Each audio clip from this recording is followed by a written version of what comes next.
Welcome all. This is a meeting of the city's Capital Committee. Today is Tuesday, October 5th, 2021.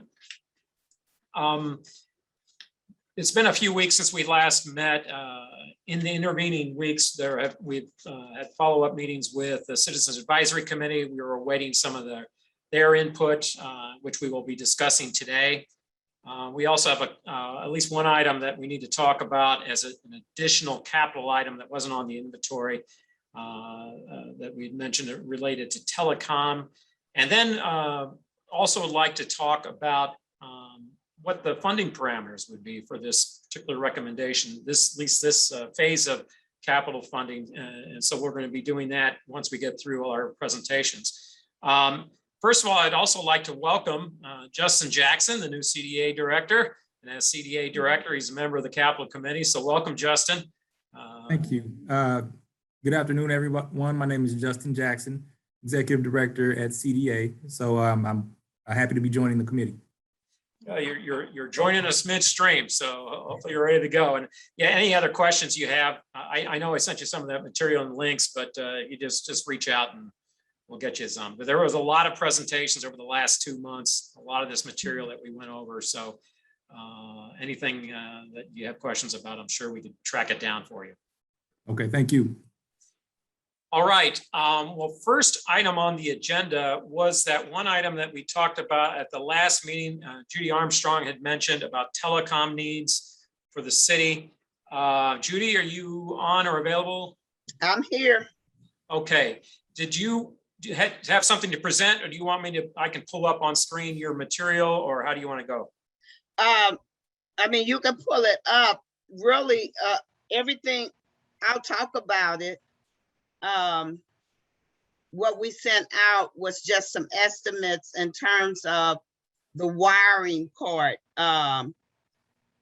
This part talked about the phase and how it would be implemented, but that next document showed the different locations of where it has to happen. What is the reason that we're asking for this? The telephone system, the plexar that these locations are on will only now be supported through September of 2023. And it's my understanding the last time, which is over 20 years ago, that they updated the phone system. It took them right around 2 years to complete all of it. So, but this time in doing it, everything has to be rewired. The city isn't wired for all of the new technology and everything. So it's got to get rewired before we can get the new system in there. So that's where we are. And even with the ones that we have listed, some of the costs may go down because we don't know the exact number of lines that will be needed this time when it was done before. And I noticed this morning when I pulled this up to read it, that the one for the animal shelter is only one line there, but I do have that cost as I left a zero off. But some of these may not have as many lines as they had in the past. We do know that sometimes things don't have as many people, don't need as many lines, but these are all estimates in terms of the wiring part of it. This is an estimate from AT&T as to what we have to do to upgrade these systems. Okay. Well, let me ask you this, Judy. And of course, sure. This wasn't on the inventory originally. So you say this is the wire part cost of it. Is there some other? It includes everything. It includes the wiring that has to happen, and then the new system that will go in, and then where I put the monthly, the column that has the monthly cost. That's what we will be. You will see that each of our lines will go down to 1945, excuse me, per line. And so that's where you see what these monthly costs will be. But if, like with some of these departments, if you was to look at them now, some of them are paying $32 a line. Do you have, and I'd be curious to see this because when we look at capital requests, we're always looking at what the impact would be on operating costs and all.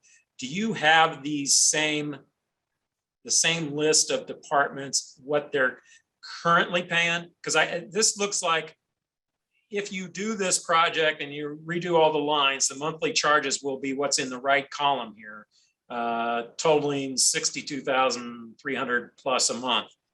What are we currently spending on these lines? I could check with Bev,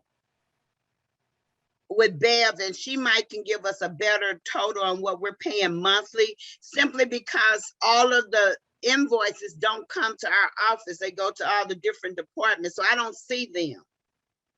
Okay. But you know, Bev knows how much we're paying. Shouldn't say Bev, but the accounting section knows what we're paying AT&T monthly currently, so we can get that amount. And so these, and okay, so that's on the line monthly charges. So these one-time charge installation. So currently AT&T is providing the service, and they're saying basically that, or this service is no longer going to be supported after 2023.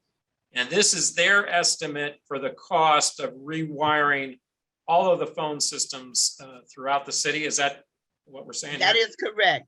And you know, RJP, we can get them to give us an estimate as well on the wiring part of it,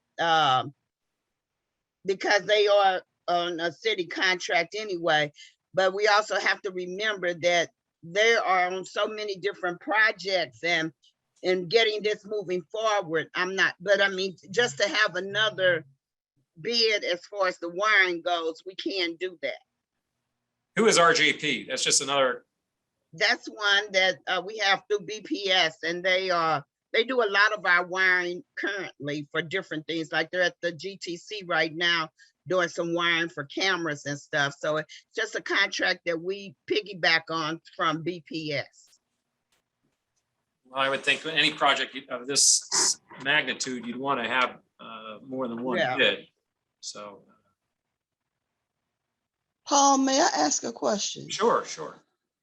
So in looking at upgrading our communication system here, one of the things that we should be in partnership with is our IT department, because we do have the ability to have phone lines through our Google system, and it also provides an office support to it, which catalogs your calls, it does a lot of work for you. And so for me, if I'm going to upgrade it, I want more than a telephone line. So if we could just have this conversation be more inclusive. We got to go to the 21st century. Right. Actually, people are preparing for the 23rd right now. So we cannot just get another regular phone system. It just doesn't make sense. Has there been any discussions about going with internet-based calling or how that works? And it actually, this is to include all of that. I'm not sure what else, so I can't find out specifically, but it does include, it is bringing us up to the 21st century, as the Alderwoman was just saying. We are way behind in this telecommunications portion of it. So it is bringing us up to date. So can we have an AT&T tech person come and make a presentation of what it is we're going to be receiving? Yes, we can. They would be glad to do that. Yes. Okay. Okay, let's, we need to hear from them. Also, you mentioned phases here. Are all of these? Yeah, go ahead. That's because you can't do it all at one time. So you got to do it in phases. And the phases that I have here is my understanding how it was done previously. So, I mean, we can talk about the phases and how it should be done, but basically this is what the staff has given me, that how they did it before. And everyone is in the same boat. I mean, basically. Yes. And everyone uses the same system. That is correct. All right, well, this is a big ask. So the more information we get on this, the better. I still don't understand why it has to be phases. But, you know, again, when the tech person gets there, they can explain it a little bit more. Well, the phases is because if you think about it, when we're talking about wiring, and first of all, a lot of that wiring is going to have to be done after hours, because you can't go through there and running wires and stuff while everybody is there. So they've got to take sections and do it at a time. And that's what we're talking about when we talk about phases. The biggest thing is getting that wiring done.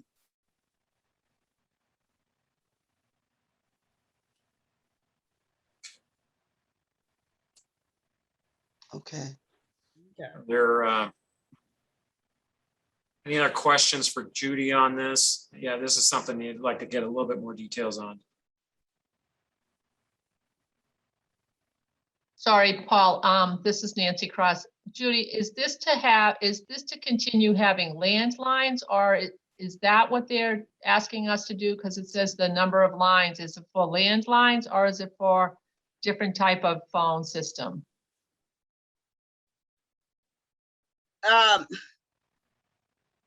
Well, it still is our landlines, but it will also, you know, it's still updating us with the different technology that comes through those lines. So it is the phone system that you actually have in your office there. Okay, and are we committed to doing this with AT&T already? No, we have not committed anything yet. Okay. We know it has to happen. So who it's gonna happen with has not been determined yet. And when you say, are we committed? We're not committed yet. We just know that AT&T will no longer support the one we have.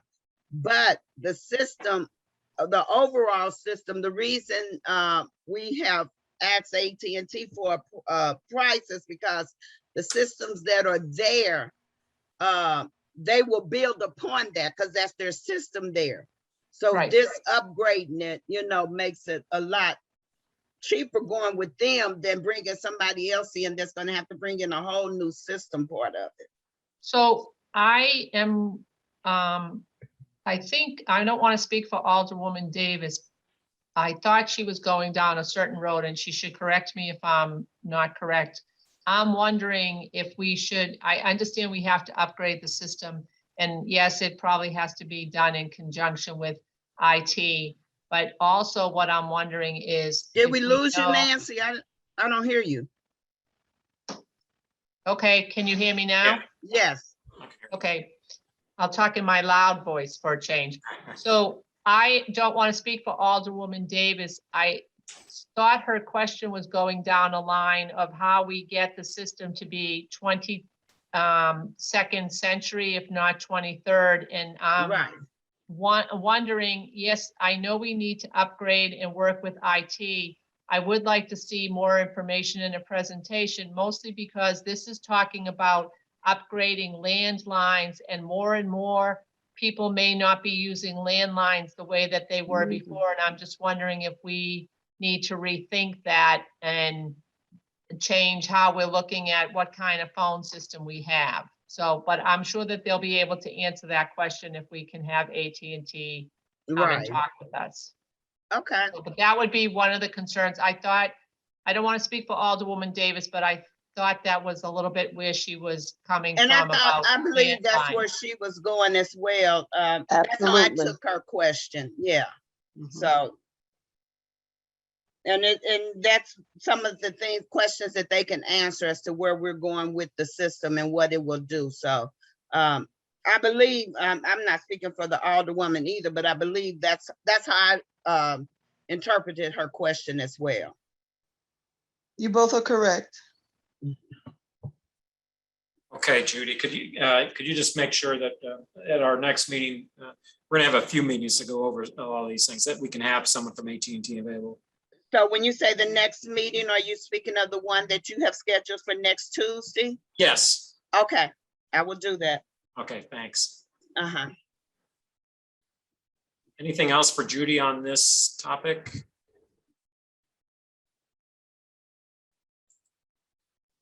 Okay. Next item on the agenda, as I mentioned early on, we had over the last couple of months while we were meeting as a capital committee, we were also conducting simultaneously meetings with the Citizens Advisory Committee. And Citizens Advisory Committee is that committee that of citizens appointed both by members of the Board of E&A as well as members of the Board of Aldermen to review projects and capital proposals and give feedback to the capital committee so that when we deliberate over potential projects to fund, we've got some input from the citizenry. So one of the methods for getting that feedback was a couple of surveys we did with the membership. We were thinking that was probably the best way to provide all members of the committee access to a mechanism for providing us with input. So what you have in we had distributed, and I'm going to pull back up on screen, were the results from a survey that, a couple of surveys actually we did over the last couple of weeks with the Citizens Advisory Committee. And you should be seeing that now. A couple things, we had two surveys. Overall, we had 58 appointed members of committee. The max you could have would be 68 if all slots were filled. And so in the responses, survey 1 and survey 2, we had 26, just a little over half, or just a little under half responses to that, fairly well distributed across the ward representation there. 51 total on both surveys 1 and 2. The first survey response from 2 I wanted to point out was on page 5 of the second survey. This was sort of a ranking by critical project type. Just to let you know, survey 1 was more of a qualitative. What was high priority? What was lesser a priority? What was transformative and that type of thing. Survey 2 was a little bit more straightforward. It says on a scale of 1 to 10, how would you rate this project? And everything was listed there. So based on that information, what we got back, and this is a summary of that ranking from those that responded to the survey. And it was interesting. I found it interesting in that the highest rated one was Water Division. Water Division, they didn't present to our committee, but there was a request of some other related committees, SLDC, Water, Great Rivers Greenway, and Metro, that presented to the Citizens Advisory as well, even though we're not typically involved with those. Water made a presentation. It's also posted online with about $30 million of infrastructure needs. And that was actually ranked pretty highly from the Citizens Advisory Committee. A couple things about that. Under the ordinance, both water and airports not covered by, it's not put on their purview of this committee. It's separate and separate funding. But under ARPA, I should mention that Water Division does have its own category as an infrastructure, sewer, broadband, and water infrastructure. So it might be something that would be considered under future ARPA funds for improvements. I did ask the director in terms of funding improvements, whether financing was possible. And one of the things he mentioned was that you could do financing on water projects, but the issue with that is you require coverage under bond coverage for the bonds, and your revenues should be sufficient on a certain level. And if your water revenues decline, then that creates a need to increase rates. So and of course, that's a decision point you have to make at that point. So one of the benefits of funding outright with a cash allocation would be that you wouldn't have that financing to worry about. But I thought it was interesting that water ranked highly on that survey. And of course, the bridges were also next to that, pretty high. Parks, Recreation, and Forestry also ranked very highly on that, particularly with the recreation, the roof and those roof repairs. That's not surprising. Some of the other city needs. And then it trails off courts, public safety, fleet, and all that. I should point out, SLDC was low on this, but most of that was because, and you'll see later, is that they needed more information, more specific information related. In their presentation, they talked about gross numbers that were required for some of the initiatives they had underway, but the specifics on that were pending. So that showed up in the survey results. Going to the top 10 projects on the ones that get highest scores, obviously, as I mentioned earlier, roofs on rec centers, that was a high scoring item. A lot of the fire department needs always rank pretty high on the results. And then refuse fleet, again, pretty high up there. And then we started with the bridges, Linda Boulevard or Metrolink, I think, et cetera. So that's not particularly surprising how those start falling out there. On the bottom 10, again, SLDC was there, but I think that's mostly because you need more information. And as we get into comments, you're going to see some of the comments were such that we'd like to see development in the north side and some things that we could leverage with capital funds as well. Some of the other smaller items, sheriff's office, the armored vests and riot gear, which quite frankly, I don't think are really when thinking capital, I think those are more operational and those kind of discussions. He did have a radio request, which was a little higher on the list that we might have to discuss, but some of those related to the smaller items, I would probably not think would be in the capital list anyway. And there were a lot of questions about police vehicles, as there were a lot of questions about police funding. So that's not surprising there. One item that is big and important here on this list that I want to point out was this collector revenue mainframe replacement. Now, I didn't highlight there only because you don't know what that number is. But as I mentioned to this committee, as well as the Citizens Advisory Committee, this is something that we're going to have to do in terms of replacing this system. Currently, there will be a consultant studying this in terms of how much it's going to cost. It could be north of $10 million and all, but it does need to be on everyone's radar screen. And I know the collector revenue has underscored the importance of this project. So even though if it's not in this particular funding scenario, in the next go around, we're going to have to keep that in mind because it is something that's going to be on our radar. It's something we're going to have to replace, and it's obviously essential to our collection of revenues. So that's something we're going to have to know. But we're not going to know that for a few months in terms of the numbers. So that's where we're at on that. And then, as I mentioned, some of the categories which required more information, SLDC, they had a total ask of ARPA funds of about $50 million, and some of that would be capital, some of that would be non-capital. And so my message to Neil Richardson, obviously, is if there are capital requests, that they be specific in the request, and we can get into that. And for some of the examples I gave is that if you've got a development and that is using some funds for development and we are to be supportive of that, let's say with streets or sidewalks or things like that, that would be something that the capital committee could, or capital funds would be available for, but it would be specific. And again, some of the other items needing more information, collector revenues, mainframe replacement. We did have Great Rivers Greenway did a nice presentation on some of their projects. Of course, they are obviously in the exploratory phase on some of them in terms of funding and all. So there wasn't a specific ask from them, but if you're interested, those were, I thought, interesting. And then some of the other vehicles, which apparently there were some questions about. Who were the appointments? And you can see some of the distribution. These are just those who answered the survey. So it just shows you some of the representation of the various boards and members of the ENA and the Board of Aldermen were represented.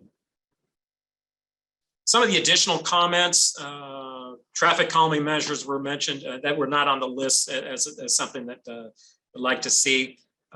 Some of the critical discussions I mentioned, some critical of the requests from the sheriff for those smaller right ear type things.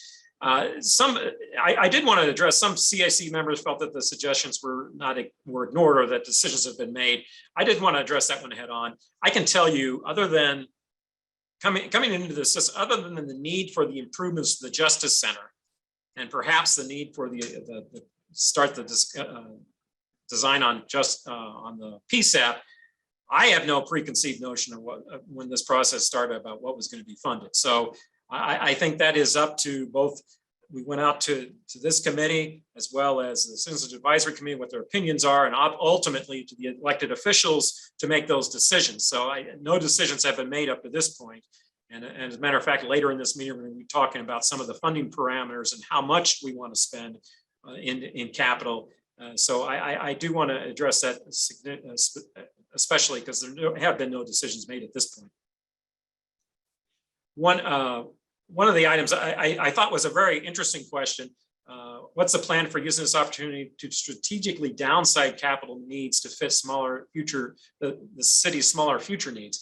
That's actually a good question. It's sort of a conundrum for us, because as we've seen our population decline, we still have the same 61.4 square miles of territory we have to take care of.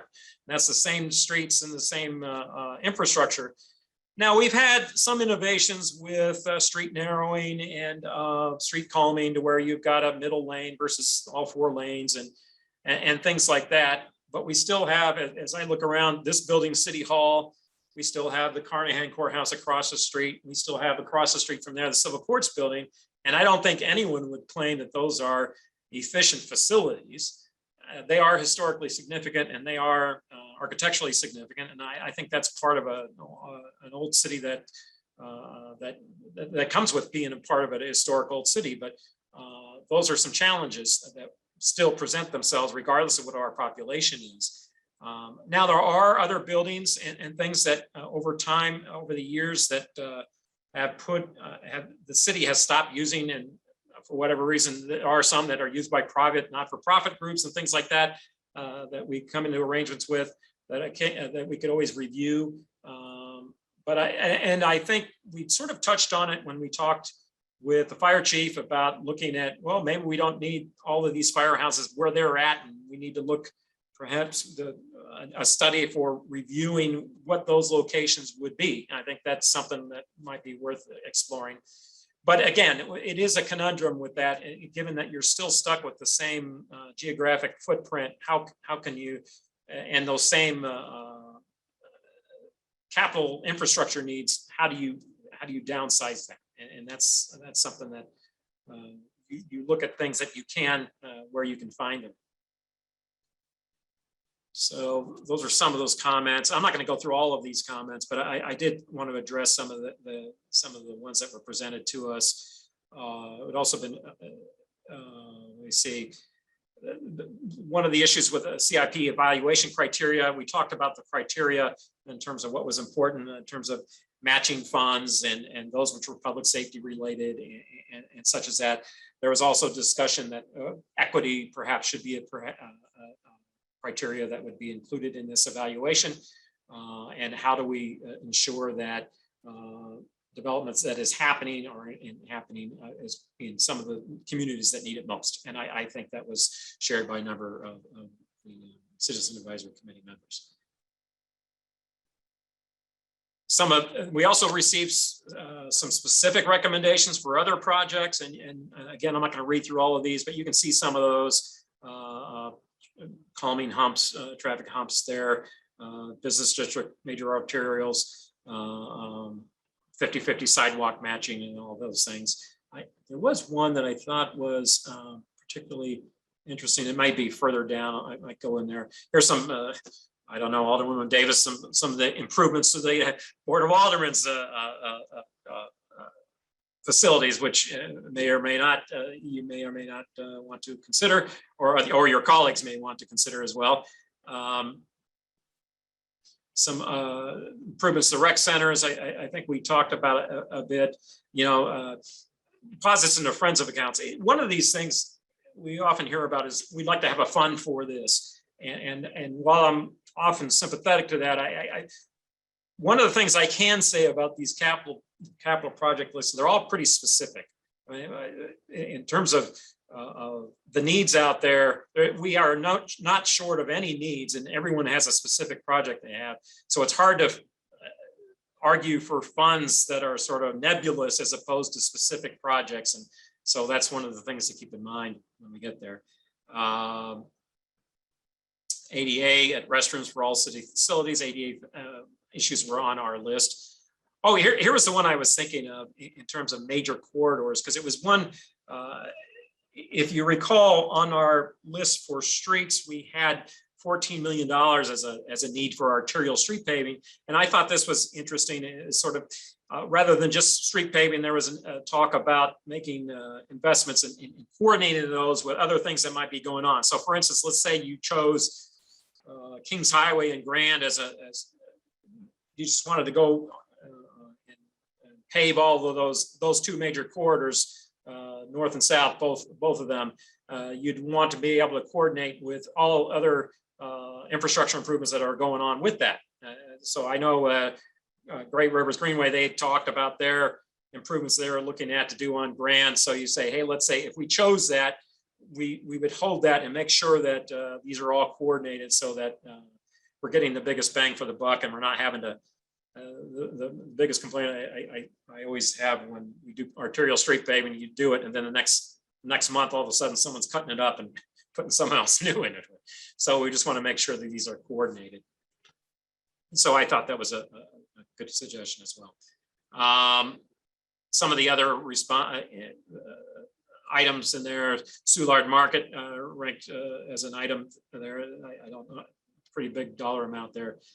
Capital Improvement Fund match. That's again another one of those items where you say, hey, that's some nebulous fund as opposed to some specific fund, but it was suggested nonetheless.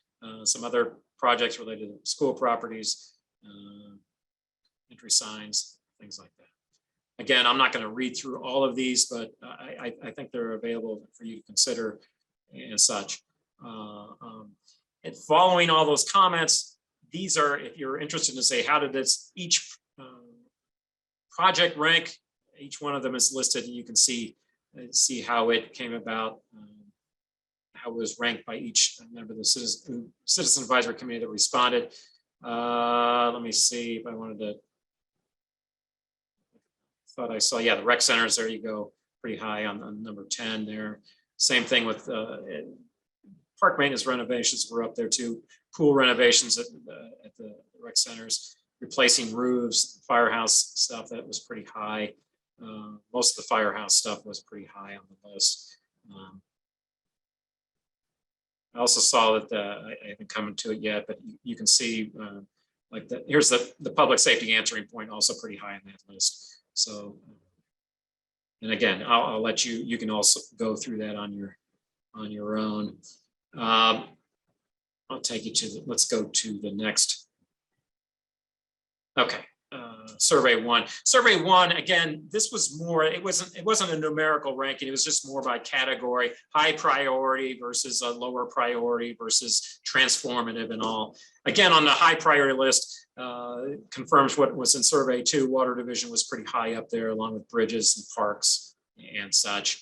On the what we call transformative, SLDC would be more considered of a transformative, which is what they do. They're basically looking to change the dynamic of a neighborhood or such. Again, you're going to see that also be more. We need more information, more specific information on those projects.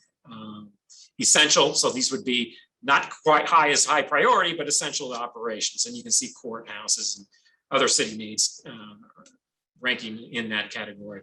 And then you have the desirable category, which is something that we'd all like to see, but may not necessarily be high priority on those projects. And of course, Great Rivers Greenway ranks highly in that. And if you saw the presentation, again, that's something that would be great to have on hand. But when you start ranking priorities, this is something that ranks somehow you can fit in among all the other high priority items. So, and then there's some neutral category. Not enough information. SLDC was the higher one there, and then Great Rivers Greenway, which there wasn't a specific ask, and then it tails off after that. And again, finally, in survey one, there were by the category that was presented to you, were streets, bridges, and all. What was what portion fell within each of those high priority, transformative, essential type categories. And you can see with streets, the biggest item there was desirable on some of the streetscapes, I imagine, but the high priority on some of the ones that had match funds. Bridges, the highest ranking was on high priority. You can see those, which makes sense if they're structurally deficient. Parks, recreation, and forestry, again, a lot of those were high priority. Some of those desirable, but the biggest category, again, high priority. Public safety, sort of a combination of both high priority and then essential. Sheriff's office, some of that was high priority, but then the rest of it was either desirable or essential.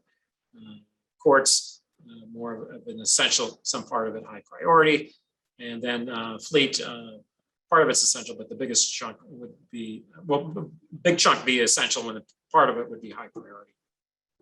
SLDC, again, the biggest share was not enough information, so we need those specifics, but also considered as a high priority. And then water, over half, high priority. Great Rivers Greenway, biggest chunk would be desirable. And then you got the mix of other city needs. And so that was pretty much where they came back. Again, I'll let you, there was a lot of material there, a lot of meetings and a lot of sharing there from the citizens. And I thought it was informative. Both you just find things out when you go through some of those presentations. I thought actually the bridge presentation that Richard's folks did and worked a lot on was very helpful, and just it was the first most comprehensive presentation on bridge repairs and bridge conditions of our bridges that I'd seen in quite a while. And then some of the questions, you get another view, a pair of eyes looking at things to give you different perspectives. And so I thought that was helpful coming from the for the Citizens Advisory Committee, some of those comments. And so that was pretty much what we had received from them. Having said all that, I'll open it up for any questions of the committee regarding the Citizens Advisory Committee input.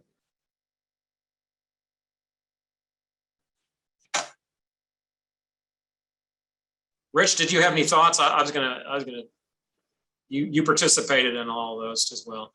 No, I just think that it was a very diverse group of people, a lot of different ideas on things, and I think it was very good to hear a lot of differing thoughts from them, because these are younger, predominantly individuals that I saw here that have some different ideas than maybe some things that we've seen in the past. And so it's always good to hear our citizens and their ideas and some of the things that they want to talk about.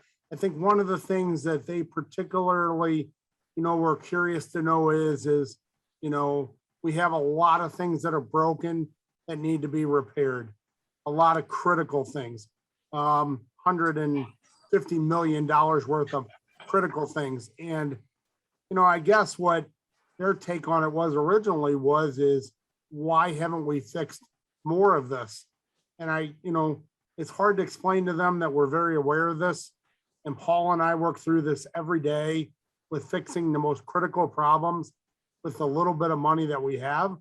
And so I think, my takeaway there is what we tried to, say to them is, these are critical things we need to repair. We do understand the overall picture. We do understand maintenance. We do understand, how we need to schedule things to last longer. However, we have to fix the most critical problems to get to that baseline. So those are some of my takeaways, but it was very interesting for me and informative, and I heard a lot of good stuff. Thank you, Rich. Any other quote? Yeah. Is there any reflection or analysis with the other attachment you said regarding the capital improvement needs summary that kind of squares with kind of all the feedback that we got back from the Citizen Advisory Committee in terms of the buckets and the colors we're prioritizing?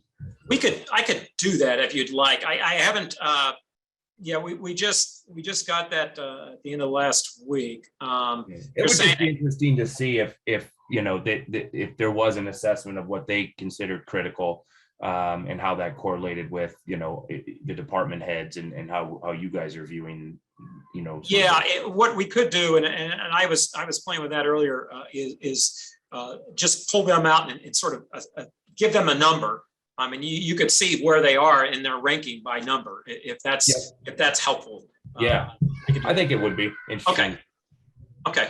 Yeah, I can pull that up. Cool.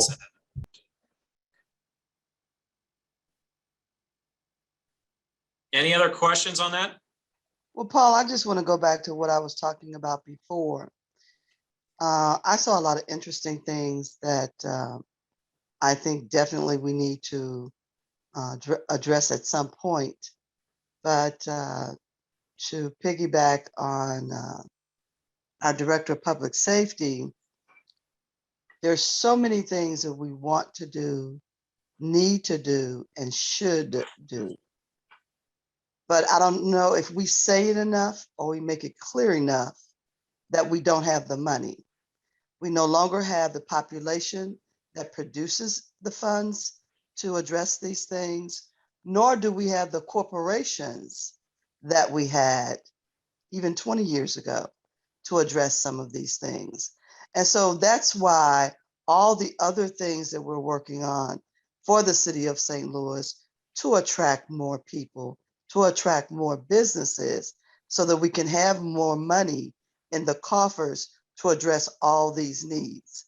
Now, one of the things I think a lot of people are looking at is the money that's coming to the city because of COVID, and if and when we get the infrastructure dollars they're talking about. But because our needs are so great, I need people to understand that that's just a small amount of money based on our needs. So we have to prioritize. And I'm so happy that we had the input from the citizens. And I think we should also help them in understanding that a lot of the things that they did suggest, it wouldn't necessarily come out of these funds, but there are some other avenues that we could address it under. And we may need to create a list of identification so that can be clearly understood. Yeah, it's funny. We were discussing, and I forgot that we were talking, this was before the meeting, a little bit about this. Because one of the comments from the first survey, I think, was we want to see some things that are visible.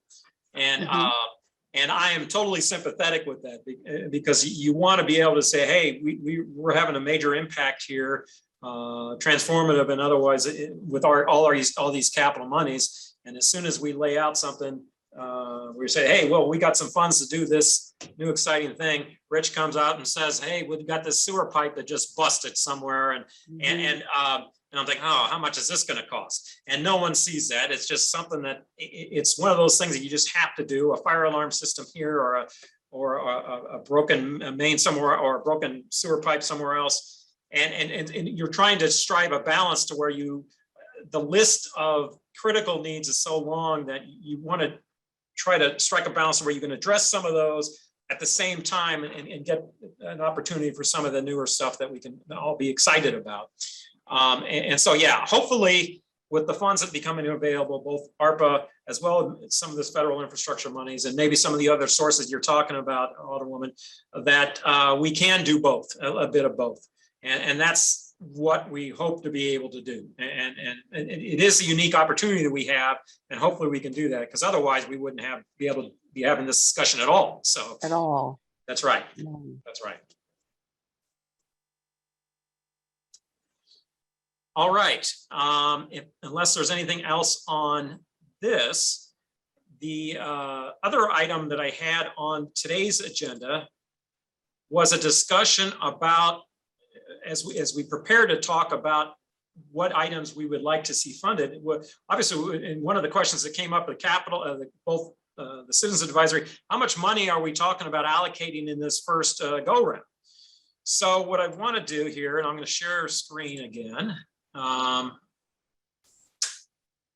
sort of a recap or sort of a summary of funds that we might have available for discussion in terms of what we'd like to be able to do to get this, or the size of this next capital appropriation. And so to recap, the first one obviously is the American Rescue Plan Act, ARPA. And to recap that, the total award was $498.1 million. And that's going to be received in 2 phases. We'll receive the first phase this spring, and next spring we'll receive another.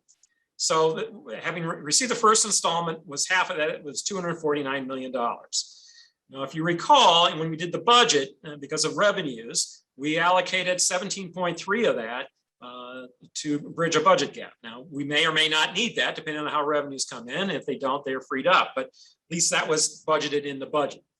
So that comes off the top. Then we had Board Bill 2, which was the Economic Relief Ordinance 71393. That budgeted $122.9 million. Now, just to recap that dollar amount, if you remember, the gross dollar amount of Board Bill 2 was 168.3. Part of that was in the rent assistance program funds with 12.4. So that doesn't get counted as part of ARPA. So that's separate. And then some of the items were vetoed of about 33 million. So if you net those 2 numbers out, that's how you get the 122.9. Okay. So if everyone follows me, we've got 122.9 obligated out of those ARPA funds. So if you take the 249, you subtract the 17.3, the 122.9, that leaves you 108.8. So that's what's available still to be appropriated from the first installment of ARPA funds. So that gets to the first question. What portion of those funds are we going to be allocating towards capital?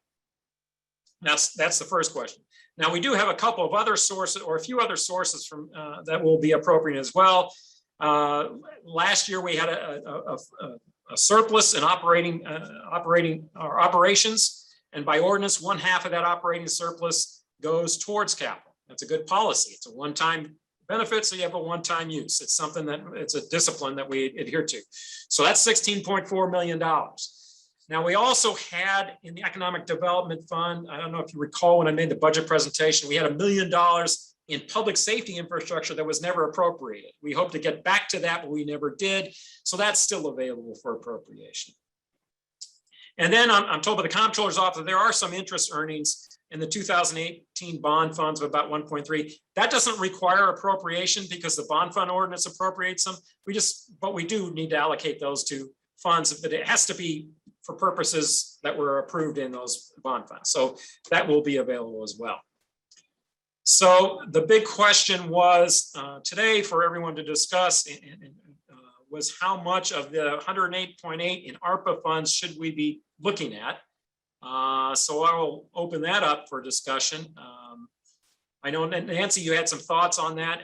Did you want to start off? Sorry, I was looking for my mute button. I can start. I think, as everybody knows, there's 108 that hasn't been appropriated right now. Sorry, my Apple phone started talking back to me. But 108.8 has not been appropriated. And we have a lot of issues that, a lot of capital needs that we have, but we also have a lot of other needs that are still not met for the city. So I think what would be in our best interest is we know, and I know I do math differently than Paul, but I think we should look at the some issues that we have that could be resolved with the Eco-Devo money and the interest earnings money at one point, but also come to a point of a list of what we think is very critical that needs to become out of this money, with the hopes that and belief that we are going to get a lot of money through reconciliation and infrastructure, so that we can put together a longer list.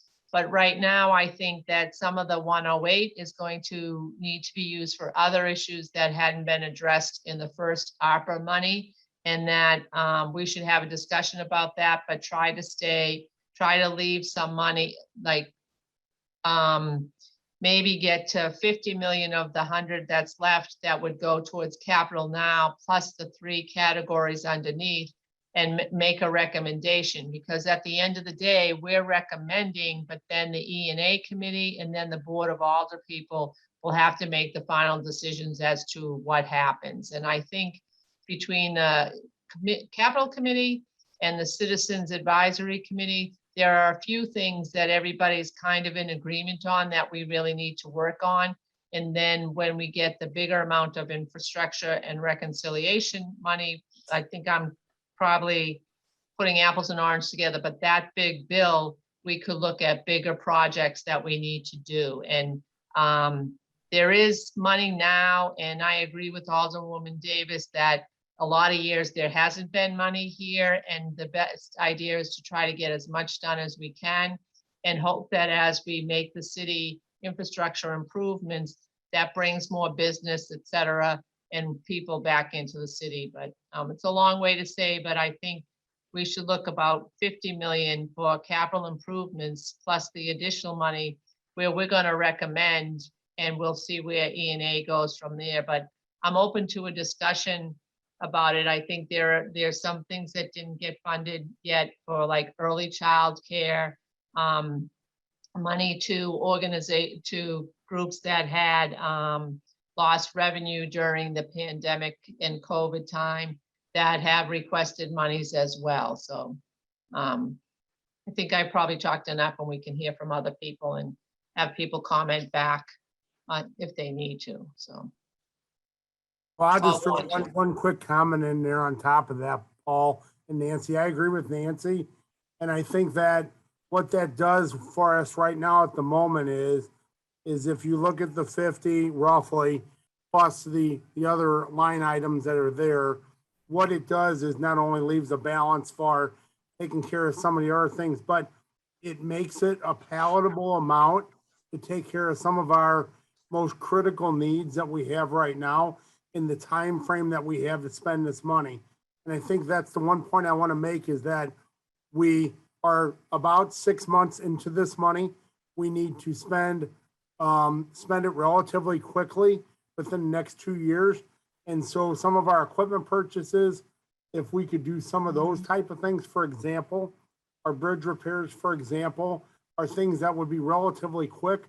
We could fall within that time frame while we're planning for the next allotment of money. And I'll stop there.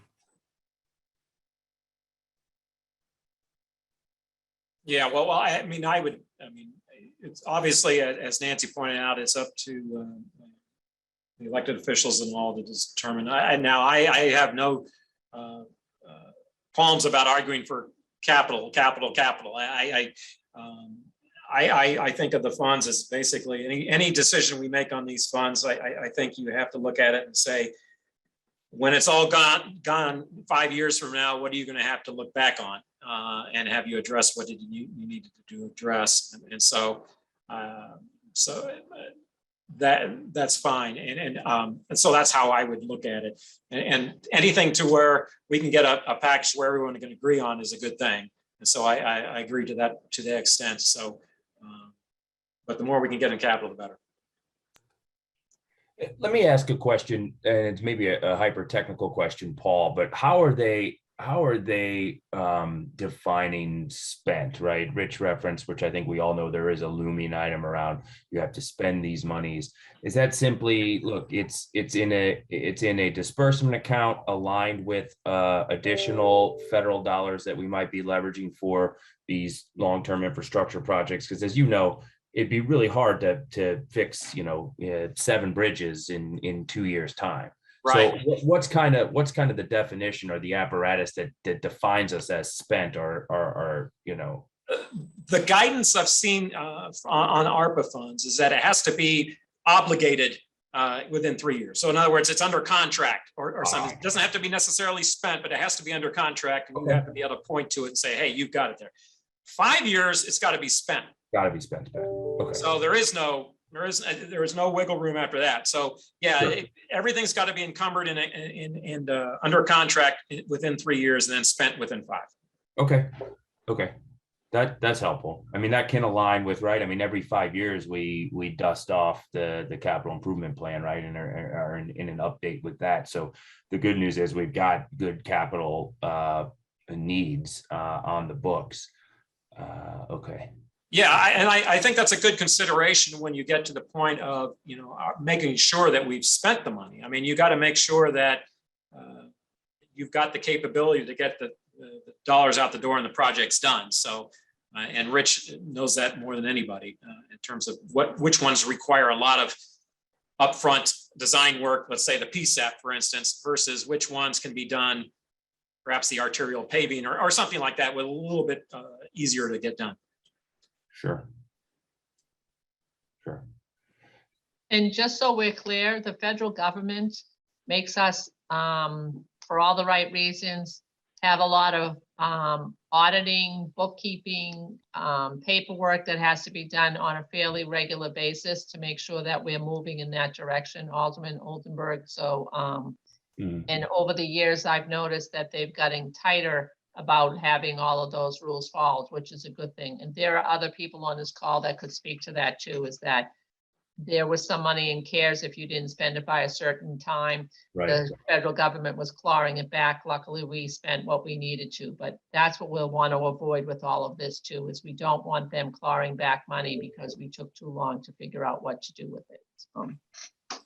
And I would guess, Paul, and thank you, Nancy, that makes sense. And absolutely the compliance aspect of this, we need to make sure that we're not running afoul to, and I don't suspect we would. So this is the capital committee, right? So in the sense that I think it's our duty in a lot of respects to come forward with the utmost prioritized capital costs, right? With the remaining 108.8 million for some amount. Nancy threw out a $50 million of that potentially for capital. I'm assuming that's maybe because the administration has earmarked other things that were left out in the first two funding apparatuses that they'd like to see prioritized. That seeing those uses in specificity, Nancy, might be helpful for this committee then to say, yeah, sure. I mean, I think all things being equal, we are the capital committee. So here are the capital costs that we think we should fund right away. And I think, you know, Rich and Paul always do a good job of keeping the utmost prioritized ones, you know, listed. So does Paul, does that look like a kind of a formal recommendation or a resolution via vote from this committee eventually that then puts forward or, Here, what I was thinking is that if we've got some general parameter, like for instance, Nancy has suggested, then we could then look at how would we go about allocating that dollar amount based on what we know about being the critical needs and based upon what we know. And actually, given the dollar amount, it's not going to, you're probably going to fill that one up pretty quickly. When you look at the needs, I mean, even when you look at the Citizens Advisory Committee responses, I mean, the top of the list was what? You're going to have bridges up there, you're going to have fire department up there, you're going to have, we're going to have to do the Justice Center and all that. Once you start getting those things down there, you're going to end up with some very small, after that, discretionary pieces, and then you'll have reached your limit. So that's sort of, now if that builds the consensus, everyone's on board with that makes it actually easier for us in terms of, hey, we've got a consensus package, and then we can look at everything else at a later date, and that might be a positive thing, and so we can get everything off the dime right now. But I do expect one way or the other, the other items are going to have to, we're going to have to deal with at some point.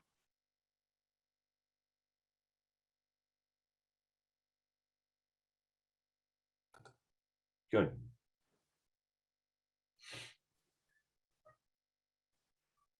Any other thoughts, member of the committee?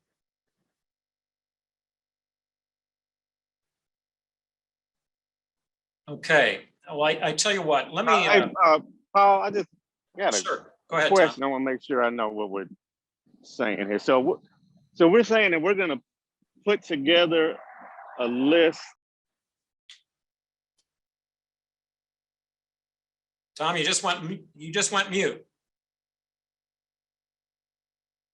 Oh, can you hear me now? Yeah, now you're good. Yeah, so we're saying we're gonna put together a list that's going to stop somewhere at $50 million, or are we just gonna go ahead and just provide a recommendation that kind of, we're expecting it to tail off at 50 million, but we're not stopping it at 50 million, I guess is what I'm asking. Well, I guess the alternative we could do is we could do that list, and when we did, how Equipment Services does their list and says, hey, here's what we got as our priorities, and then you can cut it off at that certain point, and you can say, hey, let's cut it off at this point. I mean, we could do that, and just say, hey, look, basically we'll cut it off if you use Nancy's number, it'd be like 60, what is it, 66, 60, 68 somewhere, some number like that. And then you can say, yeah, I mean, and I wasn't suggesting, I was just asking, and then, but I guess the alternative would be that, I mean, we know we've got another part of the money coming, and I guess we can assume we do. Do we want to go ahead and suggest, what we would spend, how much of the next pot of money that we get, how much of that should go towards some of these capital needs? So we just kind of answer as many questions now as we can. Yeah, I don't know if we're prepared to allocate another slot yet. Only the one that pops into my head real quick is the collector revenues mainframe replacement project, which we don't have a number for, but we know that's something we're going to have to do. So, I mean, that's going to obviously rate high on our priority, but we don't have a number for it. Okay. And that's in addition, just to clarify, that's in addition to call it the 178 million of critical that we're identifying. That's not. Yeah. That if you look at that inventory, we didn't have a number for it, but we put it on there just so everyone's aware of it. Yeah. Okay. Right. And we But also we're just- saying. Sorry, Tom. Sorry. I was going to say, we also just heard from Judy Armstrong about some type of improvement to the phone system that wasn't anything in the That's right. original That's fine. look at either. So nobody gets Right, to so I ask. guess- Yeah. Go ahead, I was Tom. going to say, nobody I was bring gonna anything ask else. Let me go. Nancy, yeah, go ahead. Sorry. Finish, Nancy, I'm sorry. Go ahead, Nancy. No, Tom, I'm done. Sorry about that. Okay. Oh, no, I was gonna say, since we know these are gonna be the same critical needs when we get the next pot of money. So, but right now we're only talking about this 100+ million that's left from this first allotment. Do we want to go ahead and put together a package that recommends what we spend out of that second allotment Yeah, as well? again, Or do you want to just hold off because yeah, I know we got think you'd want to hold off. we've got infrastructure money. I know we've got infrastructure money coming. We've got, the Build Back Better money and all that stuff. So, Tom, I think we might want to wait only because if they put parameters about what we can spend it on, like they have other times, we might have to come back and meet anyway. I think we could Right. have a list, but we would probably want to revisit it as a group just based on what the government says, how you can and what you can spend on. It might also, maybe they'll be a little freer with how they want us to do things, and you won't have to have a match for a lot of the federal stuff that you want to get, like the infrastructure. If it's federal monies, we have to have a match. So right. that's what I'm thinking is why it might be better to, we could have a loose list, but we don't want to get ourselves bound on something that we might want to change Right. ourselves at some point. So. that's Right. my And we're just opinion.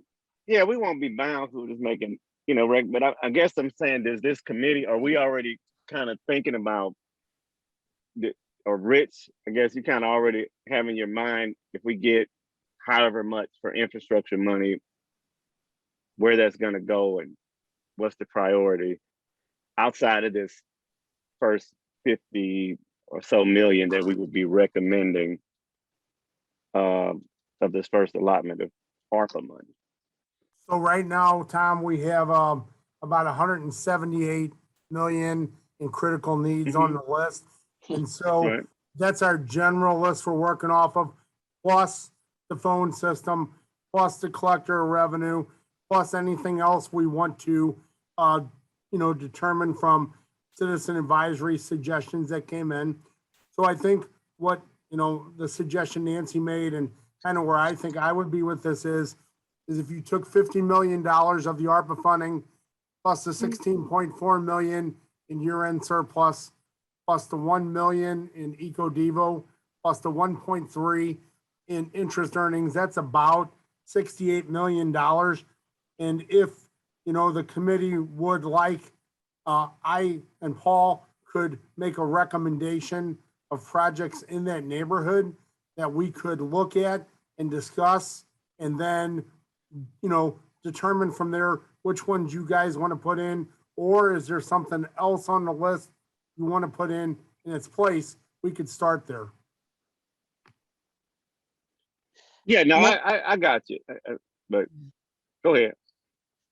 I just wanted to interject very quickly that we have to be steadfast and making it very clear that these are recommendations. I love the fact that they're ranked because that gives us an opportunity to look at those recommendations that had the strongest support from the committee. It is not likely that we will be able to fund every recommendation, not even in the next 10 years. But what we can do is we can look at those things that can come without a lot of complication and maybe with some assistance from other entities of funding that we receive, as we talked about needing matches and all those things. But I want us to just not give false hope. That's the worst thing that we could do, because we don't know what may break down at any point because our systems are so aged. It's frightening because, and I know the hot seat that our director of public safety sits on, when he goes to sleep at night, he don't know what he's going to wake up to the next morning. So as we're moving forward, and one of the other things that we need to kind of calculate and look at is that a lot of critical areas that we are having development take place in, some of those infrastructure needs are being taken care of by those developments, which is a plus. And so we need to also be cognizant of keeping that list and notation in order so that we know where the areas are that are not getting that additional attention, that we need to put more funds in those areas. So there's still a lot of, I think, conversation that needs to take place. And it's not about leaving this meeting with a commitment for any specific dollar amounts and or specific projects until we analyze this a little bit more and then send some recommendations forward after some more consideration. If that's a motion and we have to make one, I'll second that. Oh, wow. That's a motion. That's a motion. I think we need further consideration to analyze and direct recommendations from this committee. Well, I tell you what we could do is we could, Richard suggested something going through some of the top priorities, and Tom has said, hey, let's go through these. And we could just put together the list based on the input we've received and what Rich knows about the critical nature of it, and just sort of present that and say, here's what we got. Here's our highest list of ranking. And we cut off the list somewhere around, where Nancy has suggested, and maybe a little bit beyond that or something, to where you got some room to drop one in or drop one out, or if you want to discuss one and say, hey, I'd like to move this one up or something like that, to give us some room. But at least that way we've got at least a structure that we can start with, and then and then go from there. Similar to what we do when we do the vehicle replacements, where we're looking at the list and say, hey, well, this is where we're going to cut it off, and we think this is if we can fit some more in later, we will go down that list, but otherwise we're cutting it off here. Does that make sense? It makes sense. I just don't want us to get ourselves in a pickle and anger people by making some kind of targeted statement that we are not absolutely sure on yet. And so if we're going to talk about this even more, we should be very clear about where we're going, looking at the top priorities, and finding a way to start with that as recommendation with a, as you have already indicated, a targeted dollar amount that we can kind of say is secure and saying it. And again, we never know what's going to happen. So I just don't want people to have anticipations of something and then we have now angered folks. That's just not how I like to live. Well, I think that first, as I mentioned earlier, I think that first number of items on that list are going to be pretty much universally identified as things that everyone agrees that need to be done. So I think it's going to be it's only when you get down further on the list when you start talking about things that people start having different priorities and different needs. But yeah, I think that's something we can work on for the next meeting and Okay. just sort of draft some lists and then again, and then open it up. But I would also encourage everyone just take a look at those things and review the inventory again in case there's items that were on there that we neglected or haven't come up, or you say, hey, what about this? Or items that some things that you are aware of that we haven't discussed, so we can be prepared to discuss that on Tuesday.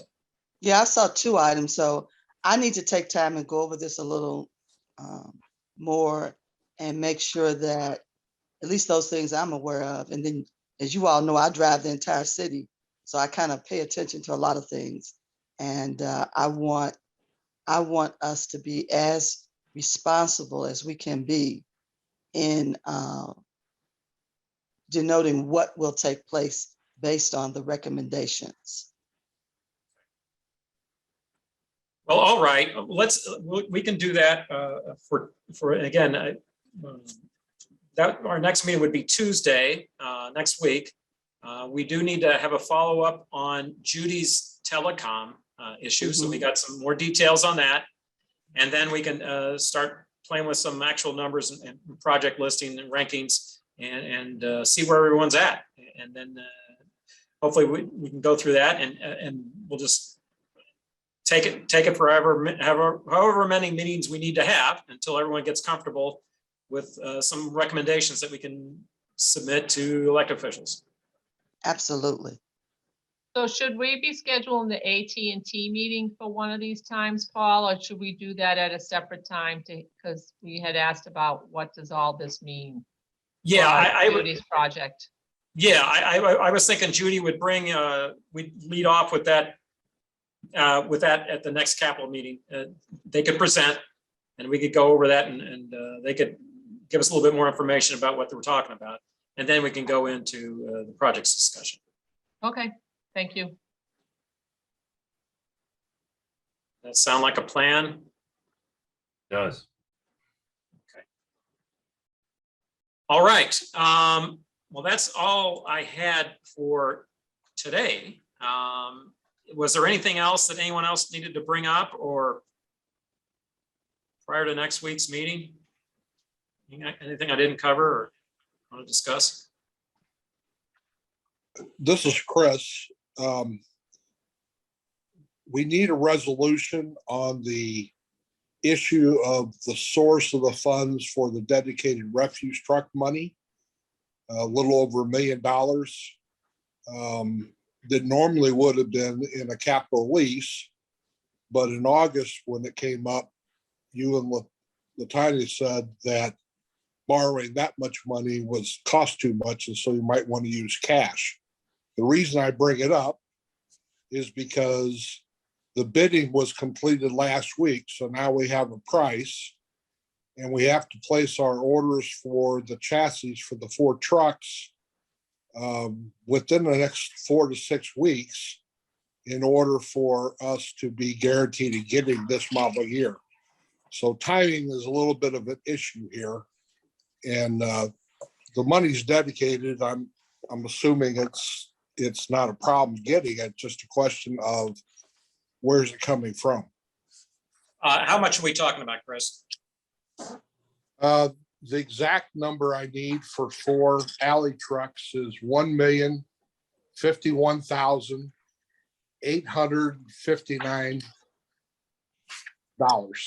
Okay, well, the cash amount that we have in the operating budget, remember, we've Yeah, been, we doing spent that it. already. What's that? Yeah, we spent that on the bid already for 3 trucks.